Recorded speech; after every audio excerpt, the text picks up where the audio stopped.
ጋይስ እንዴት ናችሁ? እግዚአብሔር ይመስገን እኔ ደህና ነኝ። ዛሬ ደግሞ ይዤላችሁ የመጣሁት ፓርት 11 ቮካብለሪ ከፓርት 10 የቀጠለው ነው ማለት ነው። ፓርት 11 ቮካብለሪ። አሁን ቮካብለሪዎችን እንዴት ነው መጠቀም የምንችለው? ዊዝን ዋት ኢንግሊሽ ላንጉጅ ማለት ነው። እዚህ ጋር አሁን ፈርስት ዋን ኢዝ ጌት። ጌት ባይ ዘ ዌይ ጌት ኢዝ ሶ መኒ ሚኒንግስ። ጌት በጣም ብዙ የሆኑ ሚኒንጎች አሏት ማለት ነው። አሁን ዘ ፓስት ቴንስ ኦፍ ጌት ኢዝ ጎት ማለት ነው። ጎት ፈርስት ዋን ጌት። ጌት ሚንስ ዋት አንደርስታንድ። አንደርስታንድ የሚል ሚኒንግ አላት ማለት ነው። ጌት ሚንስ አንደርስታንድ፣ ያ ማለት መረዳት ነው ማለት ነው። ጌት መረዳት በሚል እንገልጻታለን ማለት ነው። ፎር ኤግዛምፕል አይ ጎት ኢት ማለት ተረድቼዋለሁ። አይ ጎት ኢት ተረድቼዋለሁ። ጎት ማለት ፓስት ቴንስ ኦፍ ዋት ጌት ነው ብለናል። ስለዚህ አይ ጎት ኢት ካለ ተረድቼዋለሁ፣ ገብቶኛል፣ አግኝቼዋለሁ ለማለት ስንፈልግ አይ ጎት ኢት እንላለን ማለት ነው። አይ ጎት ኢት። ሌላኛው አይ ጎት ዩ፣ አንተን ተረድቻለሁ። አይ ጎት ዩ ስንል አሁን አንተን ተረድቻለሁ እያልን ነው ማለት ነው። ሌላኛው ዘ ሰከንድ ሚኒንግስ ኦፍ ጌት ሚንስ ባይ ማለት ነው። አሁን ሰከንድሊ ጌት ሚንስ ባይ። ባይ የሚል ደግሞ ሚኒንግ አላት። የመጀመሪያው ምን አልኳችሁ? ጌት ሚንስ አንደርስታንድ መረዳት የሚል ሚኒንግ አላት። በሁለተኛ ደረጃ ደግሞ ጌት ሚንስ ባይ ማለት መግዛት የሚል ሚኒንግ አላት ማለት ነው። ካን ዩ ጌት ሚ ካር እንላለን። አሁን ካን ዩ ጌት ሚ ኤ ካር ስንል አሁን መኪና ልትገዛልኝ ትችላለህ ስንል ካን ዩ ጌት ሚ ኤ ካር እንላለን ማለት ነው። ሃው ማች ዲድ ዩ ጌት ኢት? ሃው ማች ዲድ ዩ ጌት ኢት ማለት ምን ያህል ገዛኸው? ምን ያህል ገዛው? ሃው ማች ዲድ ዩ ጌት ኢት ምን ያህል ገዛው ስንል ማለት ነው። በሶስተኛ ደረጃ ጌት ሚንስ ኦብቴን የሚል ሚኒንግ አላት ማለት ነው። ኦብቴን ማለት ማግኘት የሚለውን ይገልጻል ማለት ነው። አይ ካን ጌት ኤ ጆብ፣ አሁን ስራ ማግኘት እችላለሁ። አይ ካን ጌት ኤ ጆብ እላለሁ ማለት ነው። አይ ካን ጌት ኤ ጆብ። ሌላኛው ደግሞ አይ ጎት ኤ ጆብ እንላለን ማለት ስራ አግኝቻለሁ። አይ ጎት ኤ ጆብ ስራ አግኝቻለሁ ለማለት ስንፈልግ አይ ጎት ኤ ጆብ እንላለን ማለት ነው። ሌላኛው ፎርዝ ሚኒንግ ኢዝ ጌት ሚንስ ቢካም ማለት ነው። መሆን የሚለውን ሚኒንግ አላት ማለት ነው። አሁን ጌት ሚንስ ቢካም ማለት መሆን የሚለውን ታመጣልናለች ማለት ነው። አይ ዋና ጌት ሪች ሲሆን ሀብታም መሆን እፈልጋለሁ። አይ ዋና ጌት ሪች ሀብታም መሆን እፈልጋለሁ እያልኩ ነው። ዶንት ጌት ሌዚ ሰነፍ አትሁን። ዶንት ጌት ሌዚ ማለት ሰነፍ አትሁን ማለት ነው። ዘ ፊፍዝ ሚኒንግ ኢዝ ጌት ሚንስ ሪሲቭ ማለት ነው። ሪሲቭ ማለት ደግሞ መቀበል ማለት ነው። ጌት ሚንስ ሪሲቭ። ስለዚህ ጌት ማለት መቀበል ማለት። ካን አይ ጌት ኤ ሜሴጅ? አሁን ካን አይ ጌት ኤ ሜሴጅ መልእክት ተቀበሉ ስንል ካን አይ ጌት ኤ ሜሴጅ መልእክት ተቀበሉ። መልእክት ተቀበሉ ካን አይ ጌት ኤ ሜሴጅ። ይሄ ኩዌሽን ፎርም ነው፣ በፊትም እንዳየ ነው ማለት ነው። ካን አይ ጌት ኤ ሜሴጅ እንላለን ማለት ነው። ሌላኛው ኮሎኬሽን ዊዝ ጌት፣ ከጌት ጋር የሚሄዱ ቃላት። ከጌት ጋር የሚሄዱ ቃላት ዘ ፈርስት ዋን ኢዝ ጌት ኤ ኮልድ፣ በጉንፋን መያዝ ማለት። ጌት ኤ ኮልድ ማለት በጉንፋን መያዝ ማለት ነው። ፎር ኤግዛምፕል አይ ሃቭ ጎት ኤ ኮልድ። አይ ሃቭ ጎት ኤ ኮልድ ስንል ጉንፋን ይዞኛል እያልኩ ነው ማለት ነው። አይ ሃቭ ጎት ኤ ኮልድ ጉንፋን ይዞኛል እያልኩ ነው ማለት ነው። ዌን አይ ጌት ኤ ኮልድ አይ ቴክ ኤ ሆት ሻወር።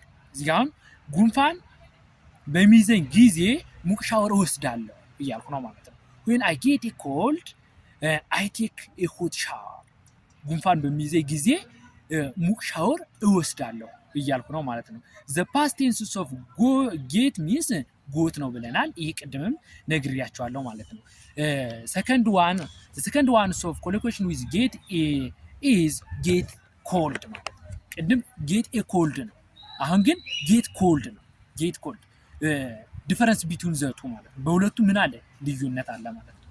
ጌት ኮልድ ስንል መብረድ የሚል ሚኒንግ አላት ማለት ነው። ኢን አማሪክ ትራንስሌሽን መብረድ ወይም መቀስቀስ የሚል ሚኒንግ አላት ማለት ነው።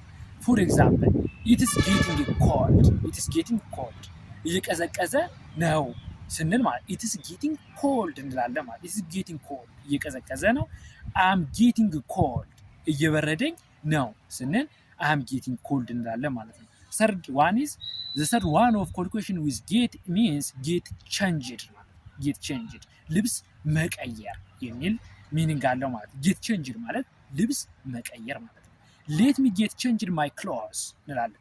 ሌት ሚ ጌት ቼንጅድ ማይ ክሎዝ ልብሴን ልቀይር ስንል አሁን ምንድነው ሌት ሚ ጌት ቼንጅድ ማይ ክሎዝ ቆሾብን ሊሆን ይችላል። ነገር ግን ልቀይር ስንል ሌት ሚ ጌት ቼንጅድ ማይ ክሎዝ እንላለን ማለት ነው። ሌላኛው ዘ ፎርዝ ዋን ኢዝ ጌት ኤ ኮል።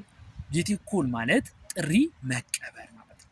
ጥሪ መቀበል ጌት ኤ ኮል የስልክ ጥሪ መቀበል ማለት ነው። ጌት ኤ ኮል ማለት ጥሪ መቀበል የሚል ሚኒንግ አለው። ፎር ኤግዛምፕል አም ጌቲንግ ኤ ኮል የስልክ ጥሪ እየተቀበልኩ ነው።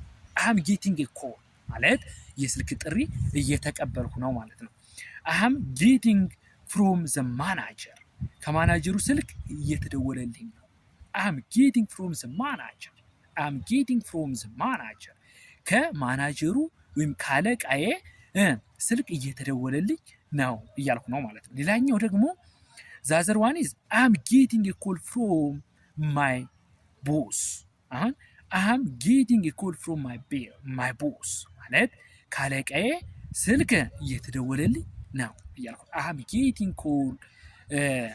ጌቲንግ ኮል ፍሮም ማይ ቦስ አም ጌቲንግ ኤ ኮል ፍሮም ማይ ቦስ ካለቃዬ ምንድን ነው ስልክ እየተደወለልኝ ነው ለማለት ስንፈልግ ይህን እንወስዳለን ማለት ነው። ዘ ፊፍዝ ዋን ኢዝ ጌት ስፕሊቲንግ ማለት ጌት ስፕሊቲንግ ሃንዴጅ ጌት ስፕሊቲንግ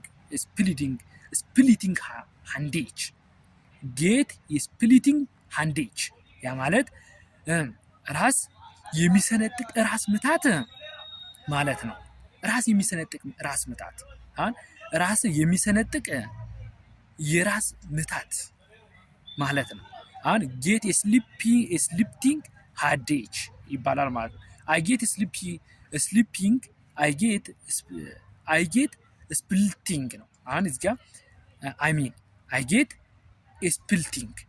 ስፕሊቲንግ ሃንዴጅ ራስ የሚሰነጥቅ ምታት አለብኝ።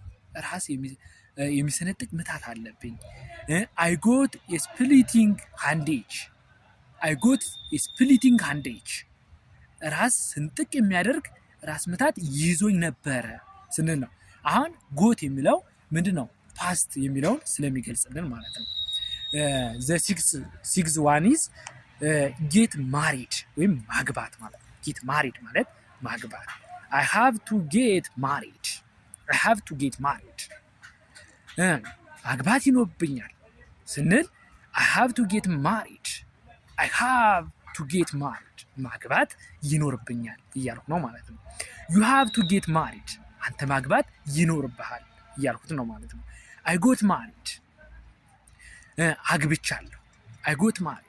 አግብቻለሁ እያልኩ ነው ማለት ነው። The seventh one is get drunk ይህ ደግሞ መስከር ማለት ነው። get drunk አንድ ላይ ሲመጡ መስከር ማለት ነው። get drunk I get drunk once in a blue moon እዚጋ I get drunk once in a blue moon ያ ማለት I get drunk once in a blue moon ማለት ከስንት አንዴ እሰክር ነበር ማለት ነው። ከስንት አንዴ አልፎ አልፎ ማለት ነው። አልፎ አልፎ እሰክር ነበር። I get drunk once in a blue moon እዚጋውን I get drunk once in a blue moon ማለት ከስንት አንዴ እሰክር ነበር። yesterday I got drunk ትናንት ሰክሬ ነበር ለማለት ሲፈልግ አንድ ሰው ምን ይላል? yesterday I got drunk። ይህን ግን አሁን የምነግራችሁ ምንድነው እኔ እንደዚህ ነኝ ለማለት ሳይሆን ምንድነው ለአረፍተ ነገሩን ነው እያልኳችሁ ያለው። yesterday I got drunk ነው። አሁን እዚህ ጋር ዋናው የቃሉ እንትን ሳይሆን እንግሊዝ አረፍተ ነገር እንዴት እንጠቀማለን የሚለውን ነው ማሰብ ያለባችሁ ማለት ነው እንጂ ቃሉ አሁን የማይባል ቃል ሊሆን ይችላል። ነገር ግን ምንድነው እኔ እያስተማርኩ ያለሁት አረፍተ ነገሩ እንዴት ነው አገባቡ እንዴት ነው የሚለው ማለት ነው። yesterday I got drunk ስንል ትናንት ሰክሬ ነበር ለማለት ነው። አሁን the eighth one is get divorced አሁን መፍታት ስንል መፋታት ማለት ነው። get divorced አሁን get divorced ስንል መፋታት ማለት ነው። I don't get divorced መፋታት አልፈልግም። ምክንያቱም ምንድነው ጥሩ የሆነ ትዳር አለኝ ለማለት ስንፈልግ አሁን አይ ዶንት ጌት ዲፎርስድ እንላለን። አይ ዶንት ጌት ዲፎርስድ እንላለን ማለት ዚስ ኦል አባውት ፓርት 11 ዘ ሌሰንስ ኦፍ ቮካብለሪ የሚለውን አይተናል ማለት ነው። ቱዳይ ኢናፍ ፎር ቱዳይ ለዛሬው ይበቃናል ማለት ነው። ለቀጣይ ሌሰናችን ደግሞ ከዚህ የቀጥለውን ፓርት 12 እናያለን ማለት ነው። ፓርት 12 ስለምንድን ነው የሚያወራው? ፓርት ኦፍ ስፒች የሚለውን ይዤላችሁ እመጣለሁ ማለት ነው። አሁን ደግሞ ስለ ቮካብለሪ እንግዲህ አይተናል። ኮሎኬሽን ዊዝ ጌት የጌት እንግዲህ ሶ መኒ ሚኒንግ እንዳላት አይተናል፣ ተረድታችኋል። ዶንት ፎርጌት ሼር ላይክ ኤንድ ሰብስክራይብ ማድረጋችሁ እንዳይረሳ፣ ለሁሉም ይዳረስ። በቀጣይ ሌሰናችን የምንገናኝ ይሆናል። ጉድባይ